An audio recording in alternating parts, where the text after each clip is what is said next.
मान बिराजिए। कथा कहूँ मति अनुसार, आसन धरूं सप्रेम सु, बैठो पवने कुमार। राम कथा के रस के तुम, भक्त राज मति धीर। आओ सुआसन लीजिए, तेज पुंज कपिधीर।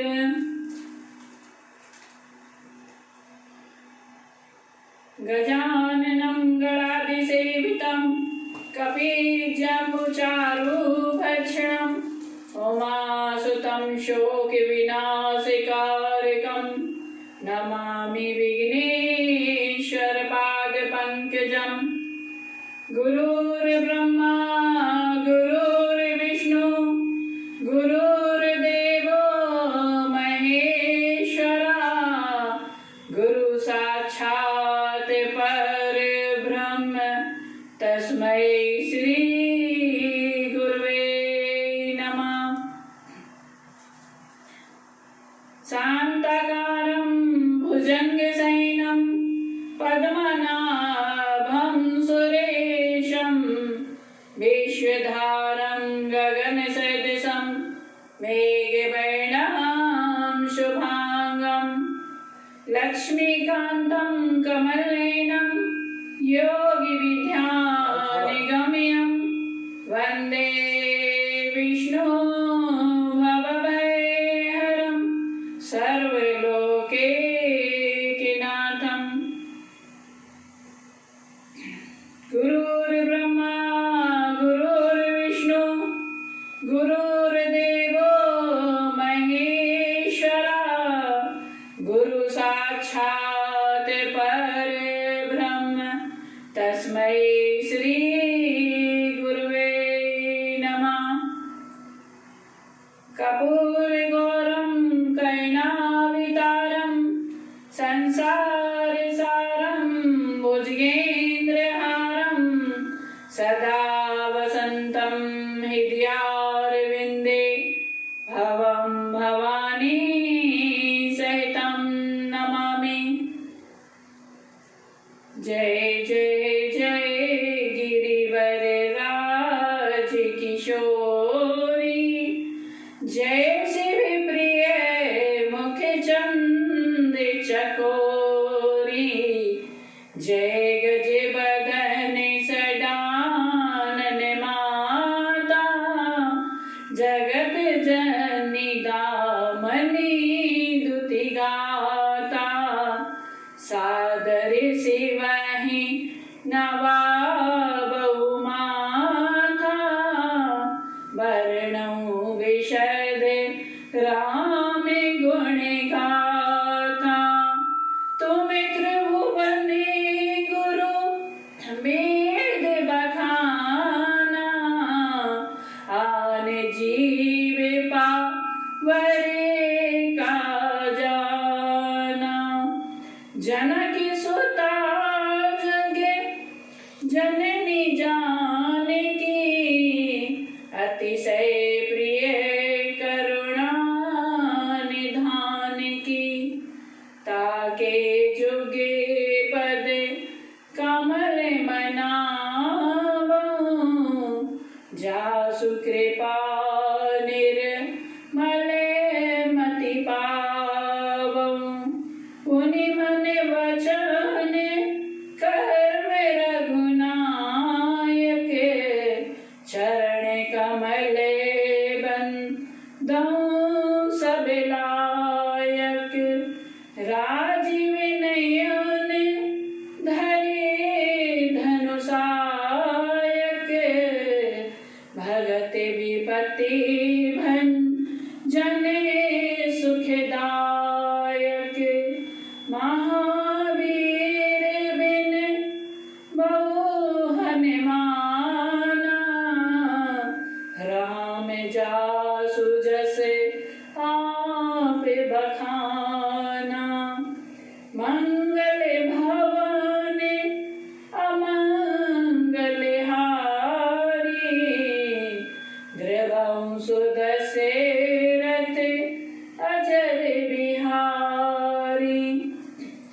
उमा सहित जही जपत पुरारी। श्री राम जय राम जय जय राम। श्री राम जय राम जय जय राम। आइए सभी मिलकर स्तुति करते हैं। मंगल मूर्ति मारुति नंदन, मंगल मूर्ति मारुति नंदन, सकल अमंगल मूल निकंदन, सकल अमंगल मूल निकंदन, पवन तनय तने हितकारी, पवन तनय तने हितकारी। सुन लीजिए प्रभु अरज हमारी, सुन लीजिए प्रभु अरज हमारी। हृदय विराजत अवध बिहारी, हृदय विराजत अवध बिहारी। मातु पिता गणपति सारद, मातु पिता गुरु गणपति सारद। शिवा समेत शंभु शुक नारद, शिवा समेत शंभु शुक नारद। चरण वंदे बिने वो सब काहू, चरण वंदे बिने वो सब काहू। देहु राम पद नेह निबाहु, देहु राम पद नेह निबाहु। मंगल मूर्ति मारुति नंदन, सकल अमंगल मूल निकंदन। बंदौ राम लखन वैदेही, बंदौ राम लखन वैदेही। ये तुलसी के परम स्नेही, ये तुलसी के परम स्नेही। मंगल मूर्ति मारुति नंदन, सकल अमंगल मूल निकंदन, सकल अमंगल मूल निकंदन। सीता राम राम राम, राजा राम राम राम, सीता राम राम राम, राजा राम राम राम। माम बलोकै पंकज लोचन, कृपा विलोकनि सोच विमोचन, कृपा विलोकनि सोच विमोचन। सीता राम राम राम, राजा राम राम राम, सीता राम राम राम, राजा राम राम राम। नील ताम्र से श्याम काम हरि, नील ताम्र से श्याम काम हरि। हृदय कंज मकरंद मधु पे हरि, हृदय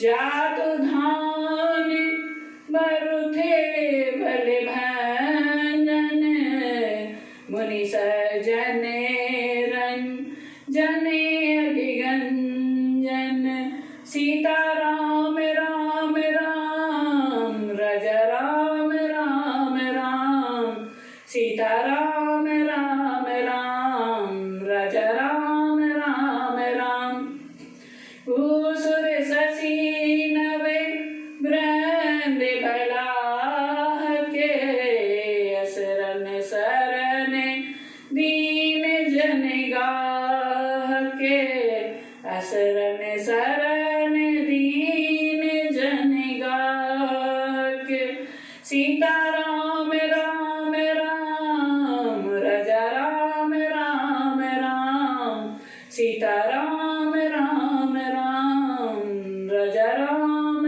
राम राम भुज बल विपुल भार मही खंडित खर दूषण विराद बद पंडित सीता राम राम राम राजा राम राम राम सीता राम राम राम राजा राम राम राम रव नारी सुख रूप भूप वर जय दशरथ कुल कुमुद सुधाकर सीता राम राम राम राजा राम राम राम सीता राम राम राम राजा राम राम राम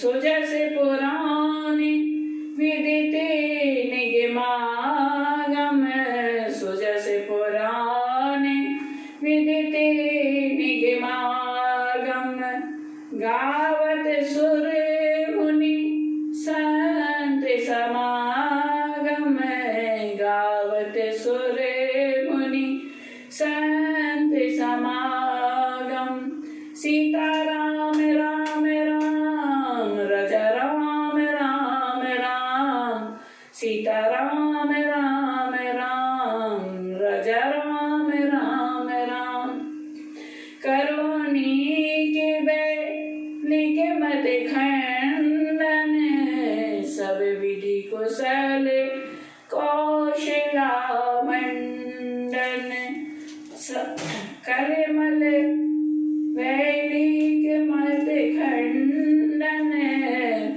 सब विधि कुशल कौशला मंडन सीता राम राम राम राजा राम राम राम सीता राम राम राम राजा राम राम राम करमल मथन नाम ममताहन तुलसीदास प्रभु पाहि प्रणते जन तुलसीदास प्रभु पाहि प्रणते जन सीता राम राम राम राजा राम राम राम सीता राम राम राम राजा राम राम राम सीता राम राम राम राजा राम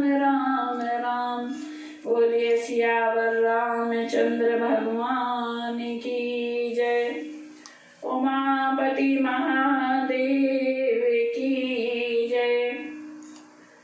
हनुमान जी महाराज की जय। सद्गुरु भगवान की जय। संतन की जय। ग्रंथन की जय। सर्वेश्वर भगवान की जय। हरि ओम नमः पार्वते पते हर हर महादेव की जय। हर हर महादेव की जय। श्री गुरुदेव के चरणों में सत सत प्रणाम करती हूँ। जिनकी कृपा से आज मैं कथा का शुभारंभ कर रही हूँ।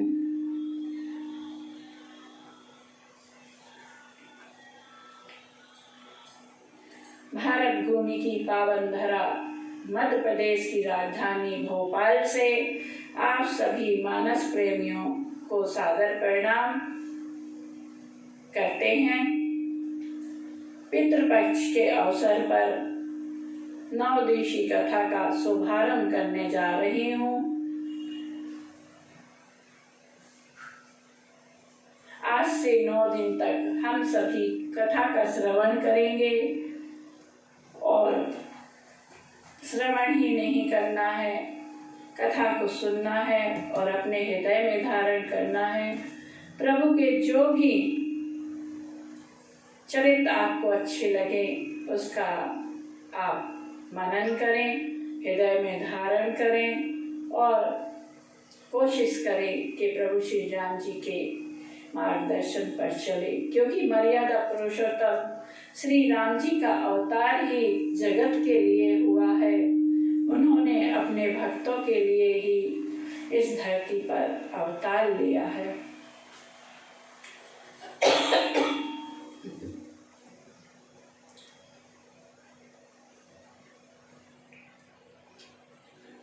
ज़्यादा कुछ तो नहीं जानते, अचानक से कथा का शुभारंभ हो रहा है, इसलिए हमारी त्रुटियों को क्षमा कीजिएगा और हमारे मनोबल को बढ़ाइएगा।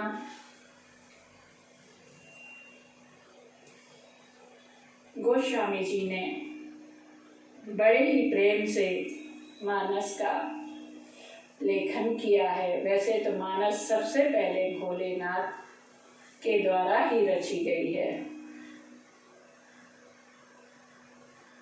श्री रामचरित मानस अर्थात मानसमन। श्री रामचरित की सम्यक स्थापना श्री रामचरित मानस का पहला शब्द है वर्ण और दूसरा है मानस जी का अंतिम शब्द मानवा, अर्थात यह रामचरित मानस मानव मात्र के लिए ही है। मानव मात्र चाहे वह किसी भी वर्ण संप्रदाय का क्यों ना हो, यदि वह श्री रामचरित मानस का अनुगमन करता है तो उसका कल्याण होकर ही रहता है। ऐसा सुंदर मेरे प्रभु श्री राम जी का चरित्र है।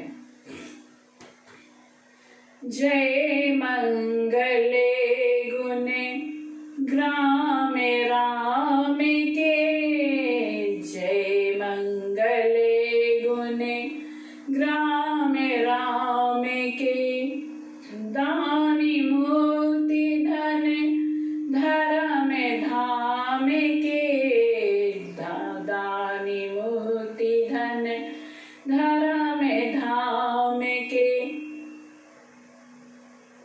कथा में बैठने से पहले आप लोगों को एक चीज अवश्य करनी चाहिए, श्री राम जी का जयकारा लगाना चाहिए और बोलना पड़ता है हमें जय जय सिया राम, क्योंकि यहाँ प्रभु श्री राम जी की जो कथा है वो हर कोई कर नहीं पाता है। जिस पर बाबा की कृपा होती है वही कर पाता है। दूसरा, हम जब मानस की चौपाइयों को गाएंगे तो आप सभी गुनगुनाइएगा, क्योंकि ये कथा बहुत ही सिंपल तरीके से आपको एक समक्ष पहुंचा रही हूँ।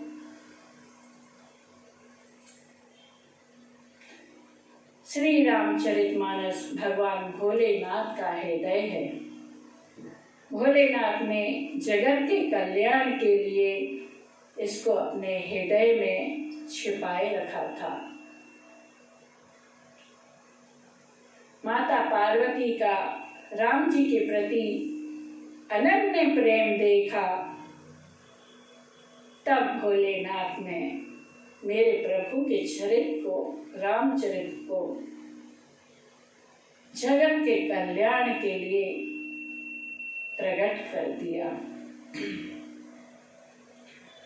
रची महेश निज मानस राखा, रची महेश निज मानस राखा। भोलेनाथ ने इस सुंदर चरित्र को रचकर हृदय में रखा था। इसी कारण से इस ग्रंथ का नाम श्री रामचरितमानस पड़ा। भोलेनाथ ने सुंदर समय पाकर माता पार्वती के सन्मुख इस कथा को प्रकट किया। पाई समौ सिंहासन भासा, पाई सुसमय सिंहासन भासा। भोलेनाथ ने इस सुंदर कथा को पार्वती माता के समक्ष सुनाया है।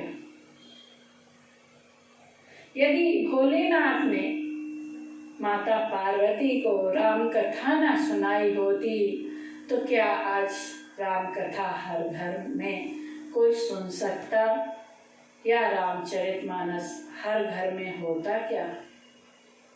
भोलेनाथ की कृपा से ही तो हर घर में राम है। बस हमें कोशिश ये करना है कि हम अपने हृदय में राम को धारण करें और अपने जीवन को सद्मार्ग पर चलाएं। यही गोस्वामी जी की भी इच्छा है, तभी तो उन्होंने सरल शब्दों में रामचरितमानस का प्रकाशन किया है। गोस्वामी तुलसीदास जी कहते हैं कि मैं कोई नवीन रचना नहीं कर रहा हूँ, मैं तो केवल भोलेनाथ के द्वारा रचित ग्रंथ का प्रकाशन कर रहा हूँ। जैसे जब हम कोई ग्रंथ लिखते हैं, ग्रंथ लिखने के पश्चात हम उसका विमोचन करते हैं। गोस्वामी जी कहते हैं कि संबत सोरह सोई तीसा, संबत सोरह सोई तीसा, करऊं कथा हरि पदे धरि सीसा, करऊं कथा हरि पदे धरि सीसा। गोस्वामी जी ने यहाँ 1631 जो लिखा है वस्तुतः श्री रामचरितमानस के लेखन की तिथि नहीं है, बल्कि ये उस ग्रंथ के प्रकाशन की तिथि है। संबत 1631 चैत्र मास 9वीं तिथि को जिस दिन मर्यादा पुरुषोत्तम भगवान राम का जन्म हुआ, उसी दिन श्री राम अयोध्या में गोस्वामी जी ने श्री रामचरितमानस का प्रकाशन किया। नवमी भौमे बार मधुमासा, अवधपुरी यह चरित प्रकाशा।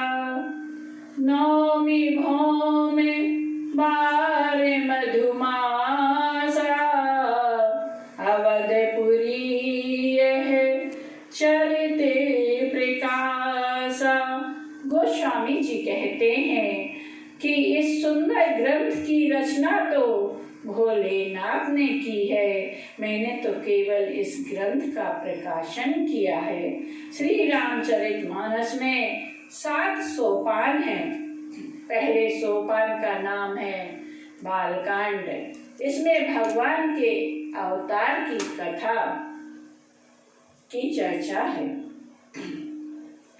भगवान का अवतार कब होता है, क्यों होता है, कैसे होता है, किस कारण से अवतार होता है, यह सभी चर्चाएं बालकांड में होती हैं।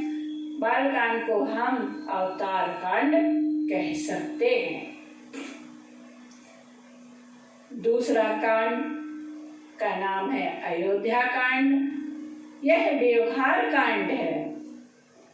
हमारा व्यवहार अपनों के प्रति कैसा हो, यह हमें अयोध्या कांड में मिलता है।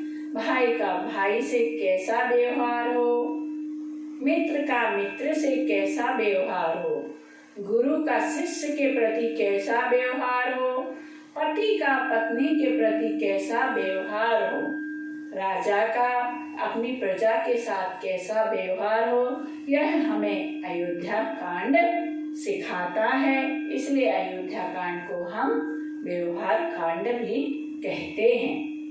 तीसरे कांड का नाम है अरण्य कांड। यह उद्धार कांड है।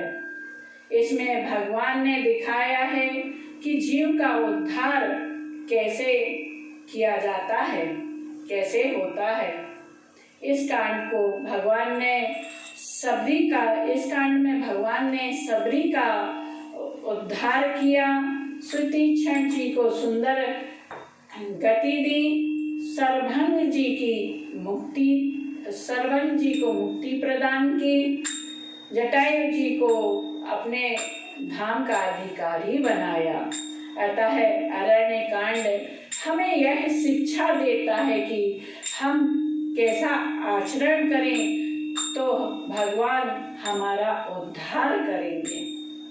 चौथे कांड का नाम है किष्किंधा कांड। यह परिवार कांड है।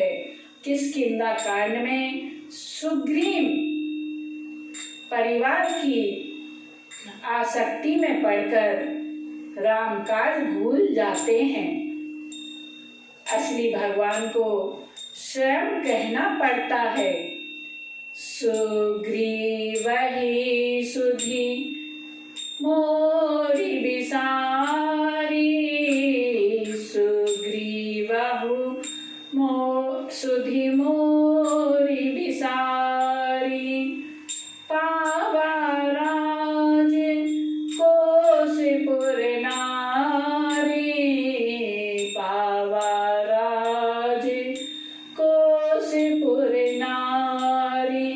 जिस प्रकार सुग्रीव राजकाज एवं परिवार में उलझकर राम काज भूल गए, इसी प्रकार हम भी कई बार धन संपत्ति व परिवार की आसक्ति में उलझकर राम काज को ही भूल बैठते हैं और तब भगवान को समय का बाण चलाना पड़ता है, जिससे हमारी अनुकूलता प्रतिकूलता में बदल जाती है और हमें पुनः भगवान की शरण में जाना पड़ता है।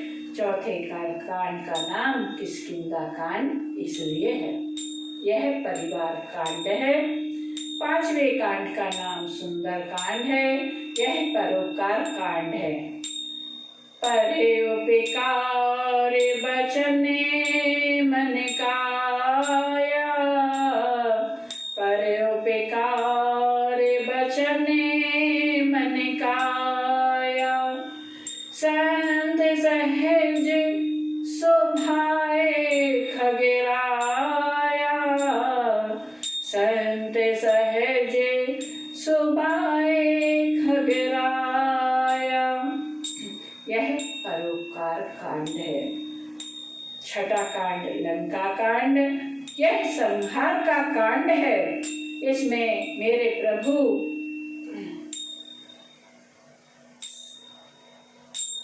संहार करते हैं, रावण का वध करते हैं। अनेक प्रकार से लड़ाइयाँ होती हैं लंका कांड में, और लंका कांड में रावण से को परास्त करके मेरे प्रभु अयोध्या वापिस आते हैं। इसलिए लंका कांड संहार कांड कहते हैं लंका कांड को। सातवां कांड आता है सबसे अंत में, उसका नाम है उत्तरकांड। ये सद्विचार कांड है। यदि आपको सुंदर सुंदर विचार खोजने हैं तो आप उत्तरकांड की शरण में जाएं। ये वस्तुतः आप ये समझें कि उत्तरकांड मानस का हृदय है। जिसने उत्तरकांड बालकांड का बालकांड, मध्यकांड और उत्तरकांड को समझ लिया, उसने जीवन में अपना उद्धार कर लिया। क्योंकि रामचरितमानस तो नाना पुराणों से लिया गया है और इसमें गोस्वामी जी ने बहुत प्रेम से रचना की है। आप सभी को मेरा निवेदन है कि आप रामचरितमानस को ध्यान से पढ़ें और समझें, तो आप अपना कल्याण कर सकते हैं। आज के दिन हम सिर्फ गुरु की महिमा और संतों की महिमा को बताएंगे, क्योंकि हमारे जीवन में गुरु और संत ही तो मार्गदर्शन करते हैं। उनके बगैर कैसे हम है पार पा सकते हैं। यदि गुरु ना होते तो राजा बलि कैसे है भगवान के दर्शन कर पाते। वो अपने गुरु से कहते हैं, बलहारी गुरु आप की, प्रभु से दियो मिलाए। यदि गुरु नहीं होते तो राजा बलि को कौन भगवान से मिलाता। गुरु ने ही तो साक्षात्कार करवाया है। इसलिए आज प्रथम दिवस हम गुरु की महिमा और संतों की महिमा को बताएंगे। आप ध्यानपूर्वक सुनिएगा, समझिएगा। गुरु क्यों महान है, संत क्यों महान है, साधु क्यों महान है। आइए हम मंगलाचरण में प्रवेश करते हैं और गुरुदेव के चरणों में प्रणाम करके मानस के पट को खोलने का प्रयास करते हैं। बोलिए सद्गुरु भगवान की जय। गोस्वामी जी ने 7 श्लोकों में मंगलाचरण किया है। गोस्वामी जी ने 7 श्लोकों में ही मंगलाचरण क्यों किया है। एक एक श्लोक की रचना की। श्री रामचरितमानस में 7 कांड हैं, अतः गोस्वामी जी ने एक एक कांड के निर्मित एक एक श्लोक की रचना की है। जैसे संगीत के स्वर होते हैं, किसी भी स्वर से मानस को गाया जा सकता है। गोस्वामी जी तो यहाँ तक कहते हैं कि मैं अपनी गंवारू भाषा से गा रहा हूँ। रामचरितमानस आप कैसे भी गाइए, प्रभु के गुणों को प्रिय ही लगते हैं। मानस तो अपरंपार है, मेरे प्रभु का चरित्र अपरंपार है, कैसे भी सुनिए। इसलिए गोस्वामी जी ने 7 श्लोक में मंगलाचरण किया है। इस धरती में 7 द्वीप और 7 समुद्र हैं। गोस्वामी जी को पता था कि उनके नायक श्री राम जी 7 द्वीपों और 7 समुद्रों के अधिपति होंगे। अतः इस रहस्य को प्रकट करने के लिए गोस्वामी जी ने 7 श्लोकों में मंगलाचरण किया है। सप्ताह में कुल 7 दिन होते हैं।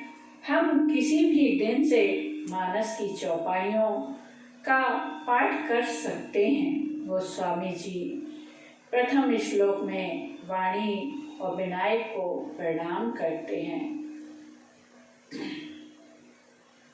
वर्णानां संधानं रसानां छंदे समापि।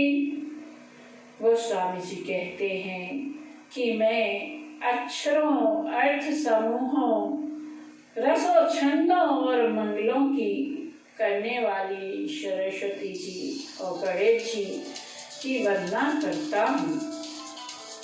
किसी ने गोस्वामी जी से पूछा कि महाराज, प्रथम पूज्य तो गणेश जी हैं, फिर आपने सर्वप्रथम वाणी की वंदना क्यों की? गोस्वामी जी कहते हैं, यद्यपि गणेश जी महाराज प्रथम पूज्य हैं, फिर भी पूज्य हैं, इसका ज्ञान हमें सरस्वती माता ने ही कराया है, जिसके द्वारा हमें ज्ञान हुआ कि गणेश जी प्रथम पूज्य हैं, उनको सर्वप्रथम प्रणाम करना ही अपेक्षित है। इसलिए गोस्वामी जी ने सर्वप्रथम माता सरस्वती की वंदना की है, क्योंकि जब हम कुछ पठन पाठन करना चाहते हैं, ग्रंथ पढ़ना चाहते हैं, तो सबसे पहले हम बुद्धि की देवी को ही तो मनाते हैं।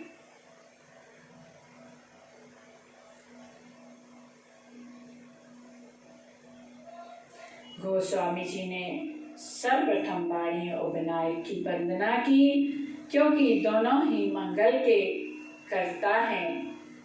मंगलम दिशातु नो विनायको, मंगलम दिशातु नः सरस्वती। दोनों ही राम उपासक हैं। सबसे बड़ी बात की माता सरस्वती, गणेश जी दोनों ही राम उपासक है। जहाँ भी राम कथा होती है, वहाँ सरस्वती माता ब्रह्मलोक को छोड़कर दौड़ी चली आती हैं, और उनका श्रम तभी दूर होता है जब वे आकर रामचरितमानस में स्नान करती हैं, रामचरितमानस सरोवर में स्नान करती हैं। इससे स्पष्ट हो जाता है कि माता सरस्वती रामोपासक हैं। गणेश जी महाराज रामोपासक हैं, ये भी हमें गोस्वामी जी बताते हैं। भक्ति हेतु विधि भवन बिहाई, सुमिरत शारद आवत धाई। भक्ति हेतु विधि भवन बिहाई, सुमिरत शारद आवत धाई। रामचरिते सर बिनु अनवाए, रामचरिते सर बिनु अनवाए। सो श्रम में जा, सो श्रम में जाई न कोटि उपाय, सो श्रम में जाई न कोटि उपाय। डू नॉट डिस्टर्ब कर दो उसमें। गणेश जी महाराज तो राम उपासक हैं ही, क्योंकि राम नाम के प्रभाव से गणेश जी महाराज प्रथम पूज्य हुए हैं। गणेश जी महाराज प्रथम पूज्य कैसे हुए? एक बार की बात है, गणेश जी महाराज और कार्तिकेय जी में आपस में चर्चा हो रही थी। तब भोलेनाथ ने कहा, जो सबसे पहले ब्रह्मांड का चक्कर लगाकर आ जाएगा, उसको हम सर्वप्रथम पूज्य बना देंगे। ऐसे ही सभी देवता साथ में लग गए। कार्तिक महाराज अपने मयूर से, अनेक देवता अपने अपने वाहन से चल दिए। गणेश जी महाराज अपने छोटे से चूल्हे पर सवार होकर ब्रह्मांड का चक्कर लगाने के लिए चल दिए, लेकिन मार्ग में जाते हुए उनको देव ऋषि नारद जी मिले। गणेश जी महाराज ने देव ऋषि नारद जी को प्रणाम किया। देव ऋषि बोले कि हे गजानन, आप कहाँ चले हैं? गजानन ने कहा कि हे देव ऋषि, हम ब्रह्मांड का चक्कर लगाने चले हैं। नारद जी ने मन में सोचा कि ये छोटे से चूहे से कैसे ब्रह्मांड का चक्कर लगाएंगे और प्रथम पूज्य होंगे। देखिए, देव ऋषि नारद की महिमा को उन्होंने गणेश जी को समझाया। कहा कि ये सृष्टि राम जी के द्वारा ही रची गई है, इसलिए ये ब्रह्मांड भी राम जी का है। आप एक राम नाम लिखिए इसी धरा पर और उसकी प्रतीक्षा कीजिए। तब गणेश जी महाराज ने नारद जी की बात को सिरोधार्य किया और धरा पर राम नाम अंकित किया और उसकी प्रतीक्षा लगाने लगे। जब देवता लोग ब्रह्मांड की चक्कर लगा रहे थे तो उनको आगे आगे चूहे के है पश्चिम दिखाई दे रहे थे। सभी देवता मन में सोचने लगे कि गणेश जी महाराज का वाहन तो मूषक है, इतनी जल्दी कैसे ये प्रदक्षिणा लगा सकते हैं। जब गणेश जी महाराज ने ब्रह्मांड की प्रदक्षिणा लगा ली, राम नाम की प्रदक्षिणा लगा ली और भोलेनाथ और माता पार्वती के पास गए और सब देवता और कार्तिक महाराज बाद में पहुँचे।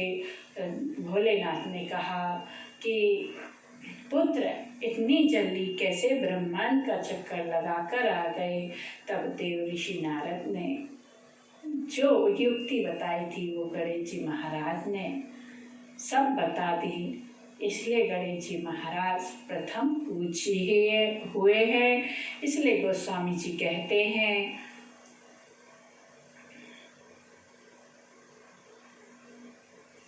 महिमा जासु जान गणराव, प्रथम पूजियत नाम प्रभाव।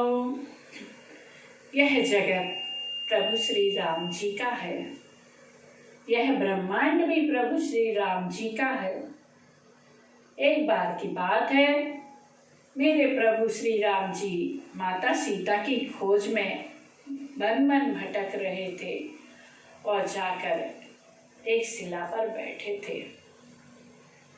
उस समय नारद मुनि मेरे प्रभु के पास आए और मन में सोचने लगे कि मेरे कारण ही तो मेरे प्रभु इतना कष्ट सह रहे हैं।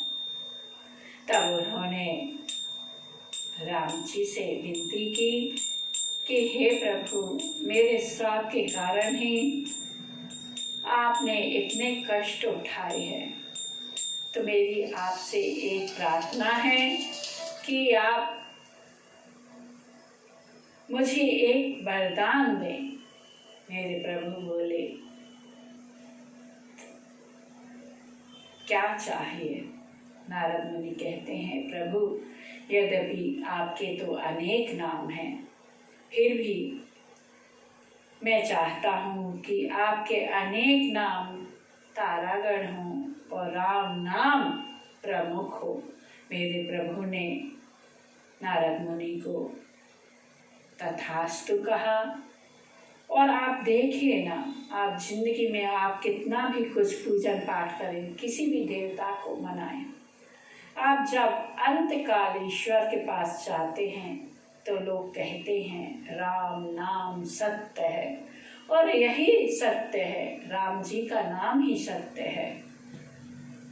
इसलिए हमें हृदय में राम नाम जपना पड़ता है और जपना चाहिए।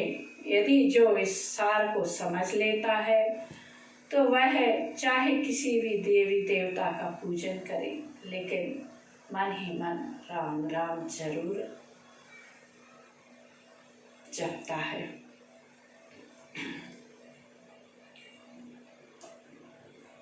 भवानी शंकरो वंदे श्रद्धा विश्वास रूपिणे।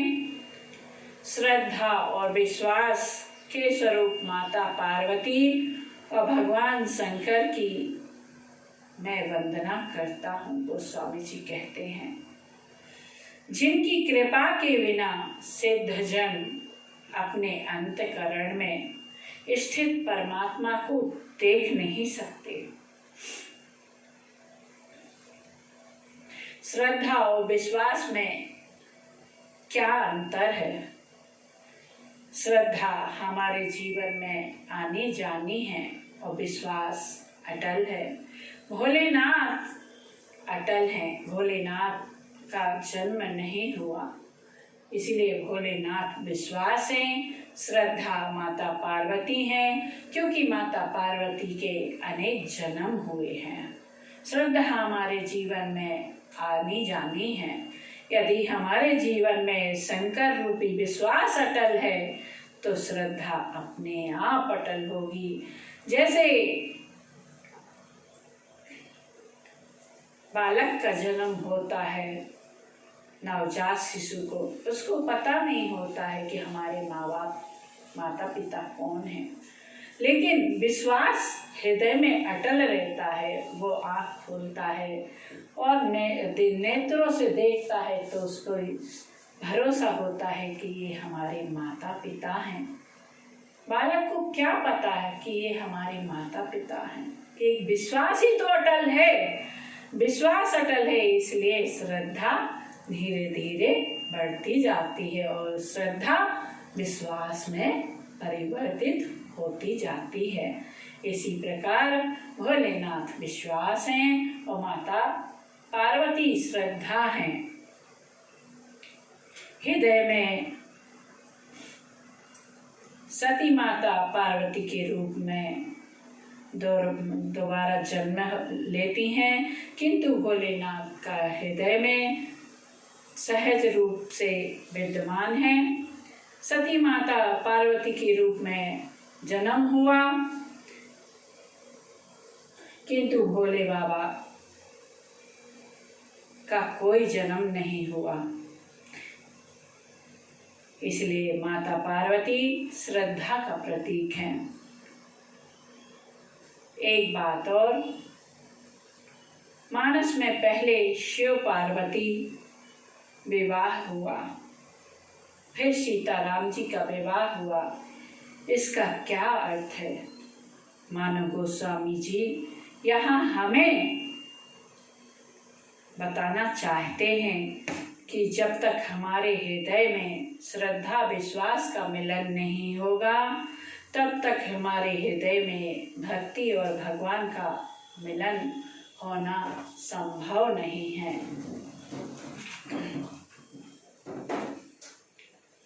वंदे बोधिमं नित्यं गुरु शंकर रूपिणम।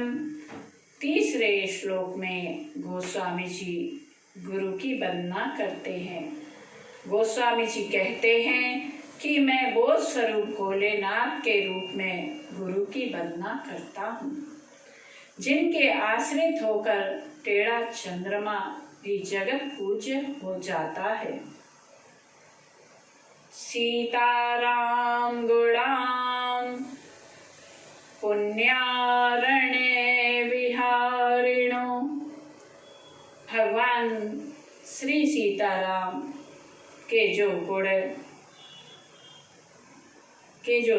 गुणधाम है, गोस्वामी जी कहते हैं वह पावन अरण्य के समान है। गोस्वामी जी ने विचार किया कि जब हम बिना किसी मार्गदर्शन के वन में विचरण करते हैं तो हमारे भटकने का भय होता है, किंतु जब हम किसी कुशल दर्शक के आश्रय में यात्रा करते हैं तो हमारे भटकने का डर नहीं रहता है। गोस्वामी जी को लगा कि मैं भी भगवान श्री सीताराम के गुणग्राम रूपी पुण्य अरण्य में ना भटक जाऊं, इसलिए मैं भगवान श्री सीताराम के गुणग्राम रूपी पावन अरण्य में पूर्णतया परिचित श्री हनुमान जी एवं वाल्मीकि जी की वंदना करता हूँ। इसलिए गोस्वामी जी ने हनुमान जी और श्री वाल्मीकि जी की वंदना की है। मानो गोस्वामी जी का भाव है कि जब भी वे मानस अरण्य में बैठेंगे तब तक विशुद्ध विज्ञान संपन्न कवीश्वर और कपीश्वर गोस्वामी जी का मार्गदर्शन करेंगे। उद्भव स्थिति संहार कारिणी कलेश हारिणीं सर्वश्रेष्ठ करी सीता नतोहम राम वल्लभाम। अब गोस्वामी जी जगत माता श्री सीता जी के चरणों में प्रणाम निवेदित करते हैं।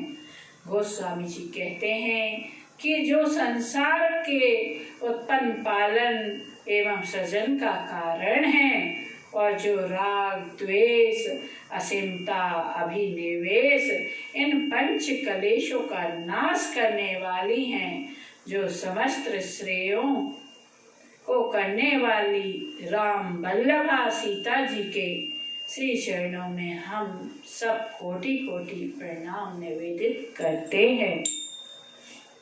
जिनकी माया से ये सारा संसार रस्सी में सर्प की भांति सत्य प्रतीत होता है, जैसे रात के अंधेरे में रस्सी पड़ी हो और अचानक जब हमारी दृष्टि रात के अंधेरे में उस रस्सी पर पड़ती है, मति भ्रम के कारण उस रस्सी में हमें सर्प की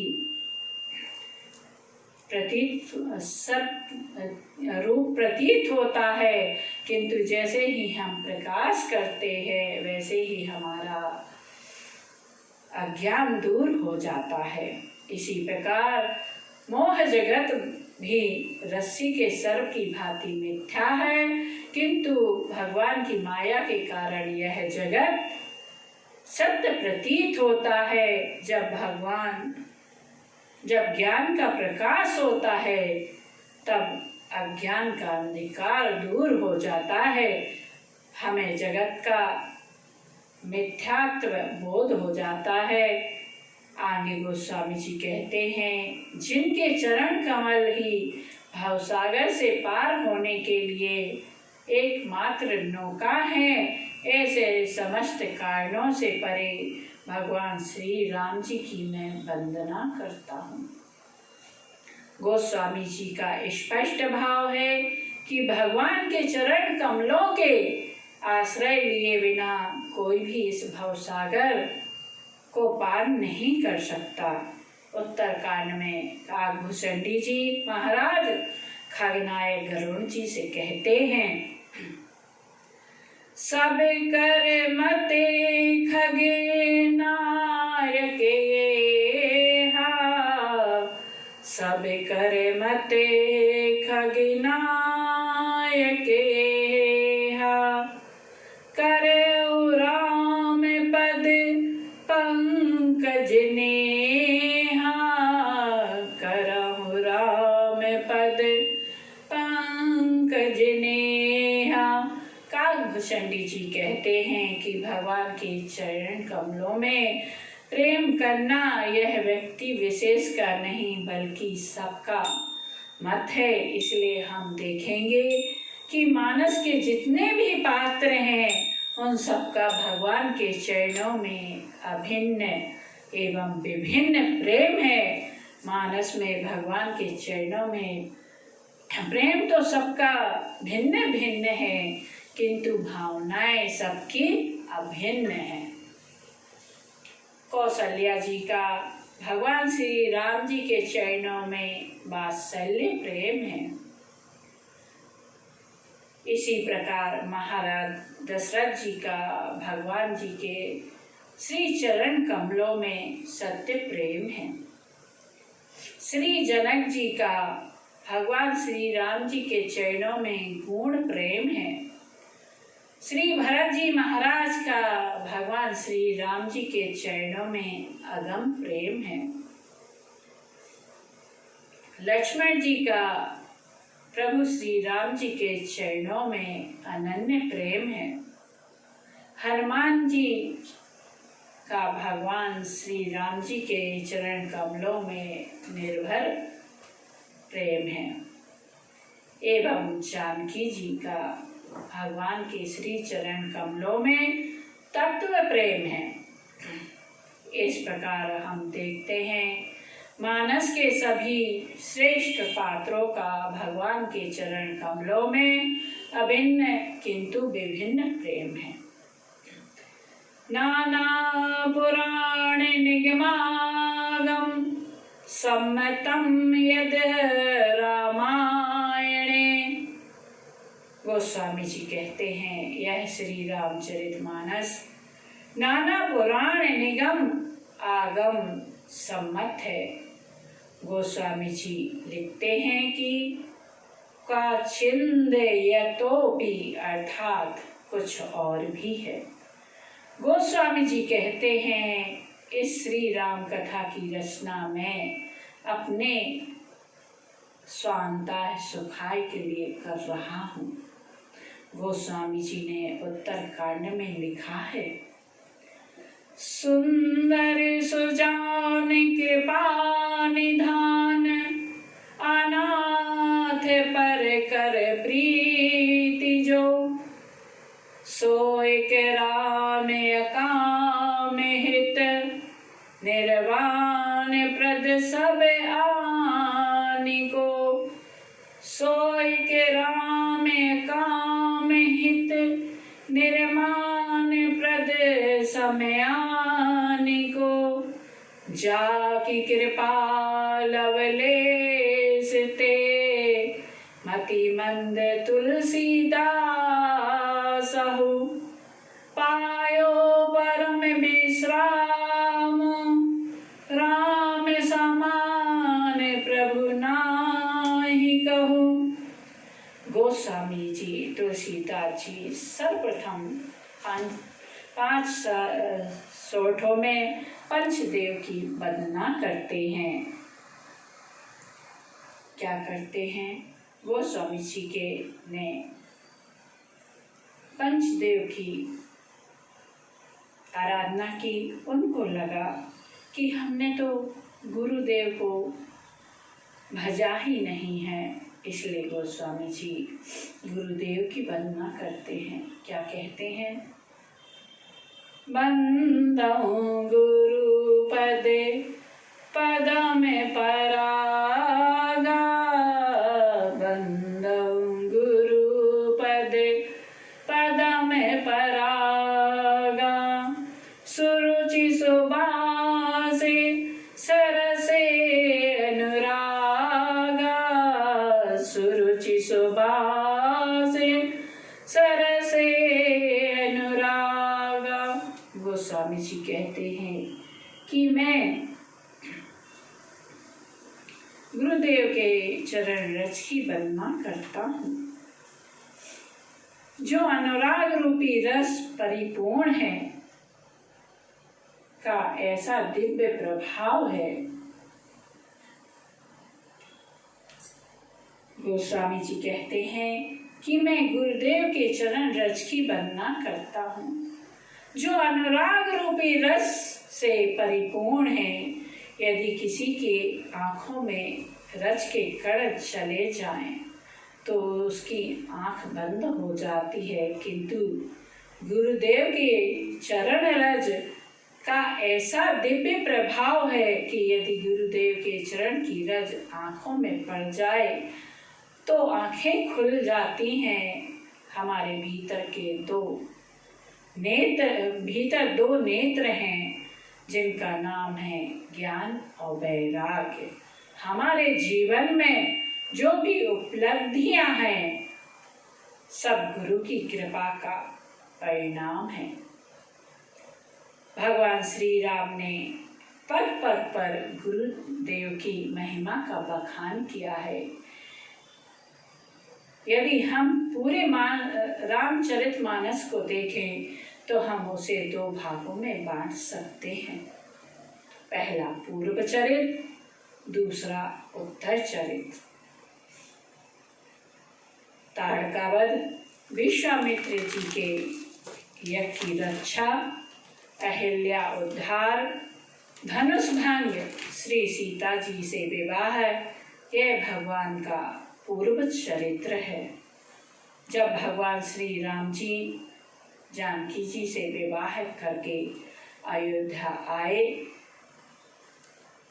तो एक दिन की बात है, भगवान श्री राम पलंग पर लेटे हुए थे। तभी भगवान श्री राम जी के कोमल अंगों को देखकर कौशल्या माता ने भगवान श्री राम जी से कहा, क्या कहा? हे तात, मार्ग में जाते हुए तुमने भयावनी ताड़का को कैसे मारा?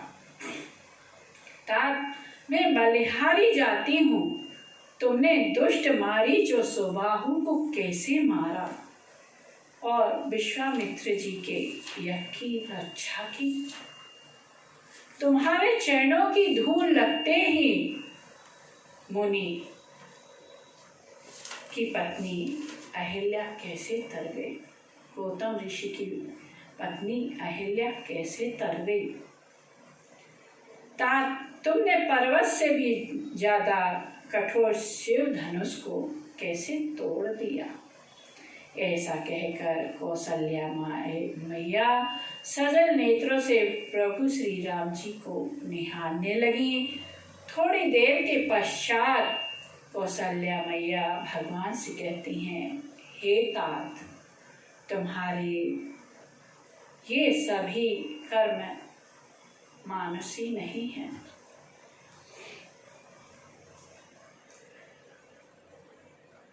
तुमने ऐसे असंभव कार्य को अपने गुरुदेव की कृपा से ही किया है।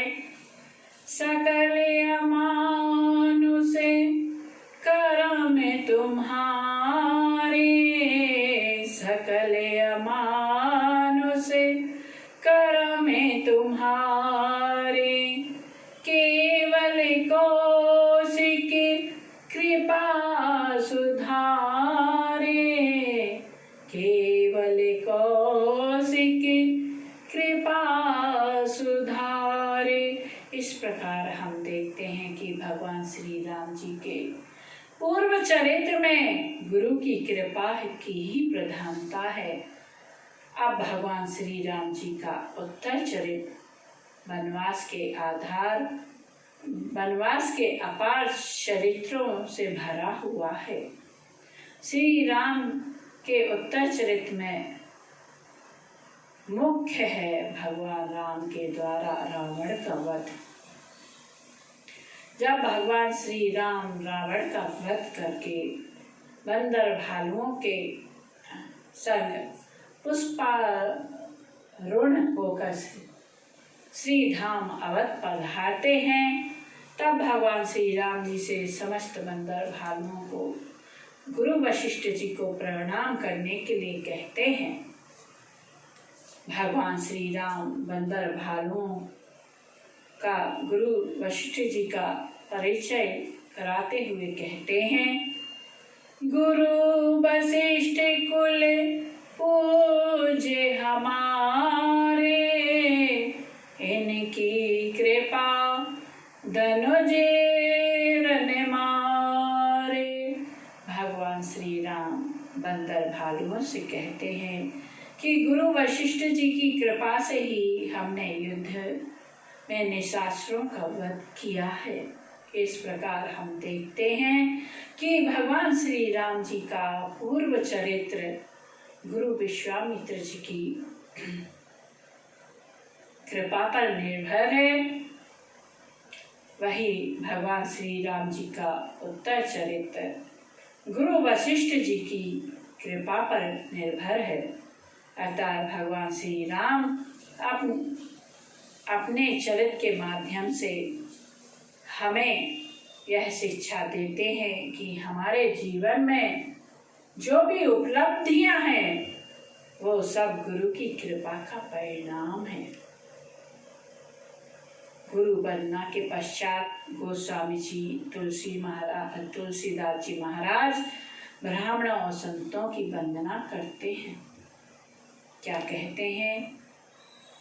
मुदि मंगले में संत समाजू, मुदि मंगले में संत समाजू, जो जग जंगम तीरथ राजू, जो जग जंगम तीरथ राजू, राम भक्ति जह सुरेसरि धारा, राम भक्ति जह सुरेसरि धारा, सर से ब्रह्म विचार विचारा, सर से ब्रह्म विचार विचारा, विधि निषेधमय कलिमल हरेनी, विधि निषेधमय कलिमल हरेनी, कर्म कथा रवि नंदनी बरेनी, कर्म कथा रवि नंदनी बरेनी। गोस्वामी जी कहते हैं कि संतों का समाज चलता फिरता हुआ तीर्थराज प्रयाग है। संतों के समाज में जो राम भक्ति की सरिता प्रवाहित होती है वही मानो गंगा का स्वरूप है। संतों के समाज में जो भी ज्ञान की चर्चा होती है मानो सरस्वती का स्वरूप। संतों के समाज में जो विधि निषेध की चर्चा होती है वही मानो रवि तनुजा यमुना जी का स्वरूप है। यहाँ ध्यान देने वाली बात है कि तीर्थराज प्रयाग में गंगा यमुना तो प्रकट है, किंतु सरस्वती माता गुप्त है। ज्ञातत्व है कि सरस्वती जी यहाँ गुप्त हैं, लुप्त नहीं है। इस प्रकार जो संतों का समाज रूपी तीर्थराज प्रयाग है वहाँ भी भक्ति एवं कर्म तो प्रकट रहते हैं, किंतु ज्ञान रूपी सरस्वती सदैव लुप्त रहती है। ज्ञान की शोभा भक्ति और कर्म में छिपे रहने में है, क्योंकि ज्ञान जब प्रकट होता है तब वह अभिमान का रूप धारण कर लेता है। अतः ज्ञान की शोभा क्रियान्वित होने में नहीं है। गोस्वामी जी कहते हैं कि तीर्थराज प्रयाग में स्नान करने से चारों पुरुषार्थों की प्राप्ति होती है, किंतु वे चारों फल इसी जीवन में मिलेगा या मरने के बाद मिलेगा इसमें संदेह है। किंतु जो भी भक्तजन इस संत रूपी प्रयाग में स्नान करेगा उसे इसी जीवन में चारों पुरुषार्थों की प्राप्ति होगी, इसमें कोई संदेह नहीं है। सुनी समुझई जन मुदिते मन, मंजहि अति अनुराग, लहै चारि फल अछत तनु, साधु समाज प्रिया। गोस्वामी जी संतों को प्रणाम करते हुए कहते हैं, वेदौ संत समान चित, हित अनहित नहीं कोई, अंजलि गत शुभ सुमन, झिमी सम सुगंध कर दोई। संतों का चित्त समान होता है। संत में और साधारण व्यक्ति में यही अंतर होता है। संत का चित्त समान होता है और हमारे चित्त में असमानता होती है। कोई भी व्यक्ति जब फूल को तोड़ता है, जैसे हम पुष्प को तोड़ते हैं तो तोड़ने वाले के हाथ को भी सुगंधित करता है और आश्रय देने वाले हाथ को भी सुगंधित करता है, क्योंकि पुष्प में समानता का भाव है। इसी प्रकार संत जन अपना उपकार करने वाले व्यक्ति के प्रति भी समान भाव होते हैं और अपना अपकार करने के प्रति भी उनकी चित्त में असमानता का भाव नहीं होता। संत सरले चित जगत हिते जानि स्वभाव स्नेह। संतों का चित्त समान होने के साथ साथ सरल भी होता है। वे जगत के हित में सदैव तत्पर रहते हैं। बाल विनय सुनी करी कृपा रामचरित रति देहु। गोस्वामी जी संतों के चरणों में प्रणाम करते हैं, करते हुए उनसे रामचरण रति की याचना करते हैं। संतों को प्रणाम करने के बाद गोस्वामी जी खलों को भी प्रणाम करते हैं। क्या कहते हैं? बहुरी बंदी खल गनी सती माए, जे बिनु काज दाहने डुबाए।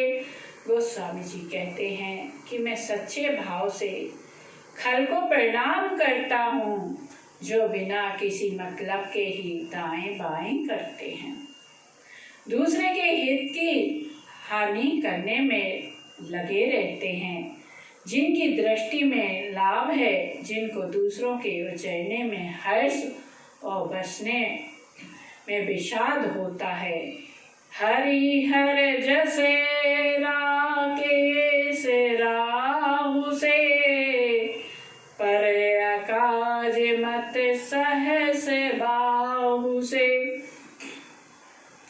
जो हरि और हर के यश रूपी पूर्णिमा के चंद्रमा के लिए राहु के समान है, दूसरों का आकाश करने में सहस्त्र बाहु के समान वीर है।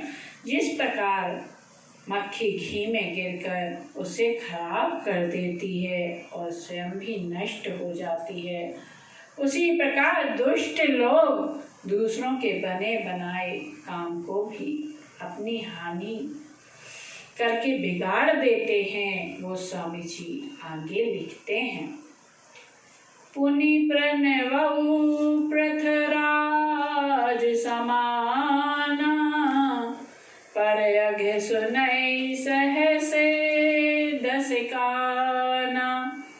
यह नकारात्मक समानता है तो पृथ्वी महाराज तो अपने 10,000 पृथु महाराज तो अपने 10,000 कानों से हरि का यश सुनते थे, किंतु खल अपने 10,000 कानों से दूसरों के पापों को सुनते हैं। किसी ने गोस्वामी जी से पूछा, महाराज जी जब ये इतने दुष्ट हैं तो आप इनकी बदनामी क्यों करते हैं? गोस्वामी जी उत्तर देते हैं कि भैया यह जैसे भी हैं, अच्छे हों या बुरे हों, इनको ब्रह्मा जी ने ही पैदा किया है। इसलिए सिया राम मैं सबे जग जानी, सिया राम मैं सबे जग जानी, कराहूं प्रणाम जोरी जुगे पानी, कराहूं प्रणाम जोरी जुगे पानी। पुनः गोस्वामी जी से किसी ने पूछा कि महाराज आप इतने गुण दोष क्यों गिना रहे हैं? आपने संतों के गुणों का बखान किया और दुष्टों के अवगुणों का बखान किया। इसका क्या अभिप्राय है? वो स्वामी जी कहते हैं, सावधान करने के लिए, ताकि संतों के गुणों और खलों के अवगुणों से भली भांति परिचित हो जाएं। हम संत रूपी हंस बनकर गुण रूपी दूध को ग्रहण कर लें और अवगुण रूपी जल का परित्याग कर दें। जड़ चेतने गुण दोष में विश्व कीन करतार, संत हंस गुण गहई पे पर हरि बारी विकार। विधाता जब हमें ऐसा विवेक देता है तब हमारा मन दोषों को त्याग कर गुणों में अनुरुक्त हो जाता है। अस विवेक जब दे विधाता, तब तजी दोष गुण ही मनुराता। इसके पश्चात गोस्वामी तुलसीदास जी लिखते हैं कि मेरी यह रचना सब गुणों से रहित है, बस इसमें जगत प्रसिद्ध एक गुण है। कौन सा गुण? यही मैं रघुपति नाम उदारा, यही मैं रघुपति नाम उदारा। अति पावन पुराने श्रुति सारा, अति पावन पुराने श्रुति सारा। मंगल भवन अमंगल हारी, द्रवं सुत सेरत अजर बिहारी।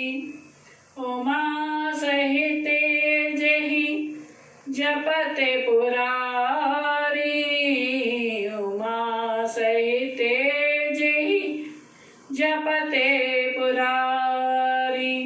भगवान श्री राम का नाम इतना उदार है कि वह कभी विचार नहीं करता कि नाम लेने वाले व्यक्ति में पात्रता है या कि नहीं। जो भी व्यक्ति भगवान के नाम का आश्रय लेता है वह भवसागर से तर ही जाता है। जाने अनजाने कैसे भी भगवान के नाम का जप किया जाए तो भगवान का नाम कल्याण ही करता है, किंतु वस्तु की शक्ति ज्ञान की मोहताज नहीं है। यदि किसी ने अमृत का पान किया है तो वह अमर ही हो जाएगा, चाहे उसने जाने में अमृत पिया हो या अनजाने में। ठीक इसी प्रकार यदि किसी ने नाम अमृत का पान किया है तो वह इस भवसागर से पार हो ही जाएगा। पाई न कही गति पतिते पावन, राम भजी सुनु सठे मना।